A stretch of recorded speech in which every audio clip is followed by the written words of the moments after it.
I started using cannabis around about 2007. I was getting a lot of nausea from anxiety. I wasn't going out at all. I woke up one morning, I couldn't stop being sick.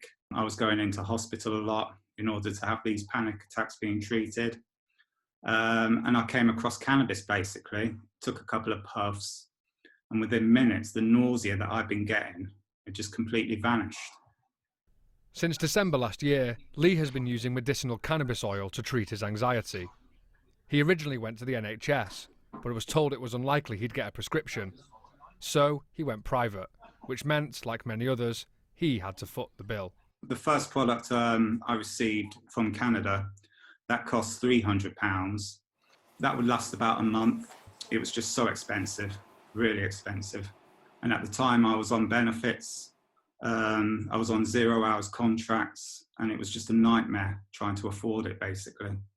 For most people, that meant black market cannabis was more affordable, but now a British company has produced a product that's cheaper than getting it from dealers. Now I'm using a product that costs £80 and it lasts for 2 months. On the black market, I was paying up to £70 a week. So what's happened that means Lee and others can now get this in legal medicinal form cheaper than ever before? Until now, medical cannabis being distributed in the UK had come through various companies at different steps along the supply chain. At each step, cost was added. A British company, EMAC, is now the first in the UK at every stage of that process, removing those additional costs. Ed McDermott is their co-founder. So we've taken a vertically integrated approach to our business model, which means that we control cultivation, processing, manufacturing and distribution, essentially cutting out middlemen. Unfortunately, it's a private market still, so it's not publicly funded, which means that patients are self-paying. Ultimately, price is a significant part of that. By bringing that price down, by allowing a supply chain to work efficiently and create cost savings, we're able to pass that on. They grow the flower in Portugal and extract the THC in Spain, and then it's exported here to the northeast, where it's turned into medical cannabis oil. Dr. Michael Platt is a consultant pain specialist for the NHS, but he also works for Sapphire Medical Clinic.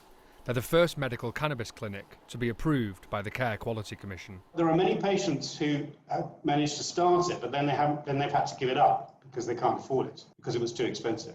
Although it's okayed for NHS use, a lot of NHS bodies can't afford it, so they haven't been able to access it. And a lot of patients are in an awful lot of pain because of that. There's no doubt that in the last couple of months, the numbers of patients coming to us have increased quite dramatically. And I think it's the realization that the price has come down so much that's made the difference. It's come right down from well over £1,000 a month, now down to about £120 to £150 a month, depending on the medication. And for patients like Lee, if I could sum it up in 2 words, really, it would be freedom and safety. The freedom to be able to move on with my life, not have to worry about the police, and the safety of buying it off doctors and using something that's to a pharmaceutical standard. It's massively life-changing. It really is. Chris Hemmings, BBC News.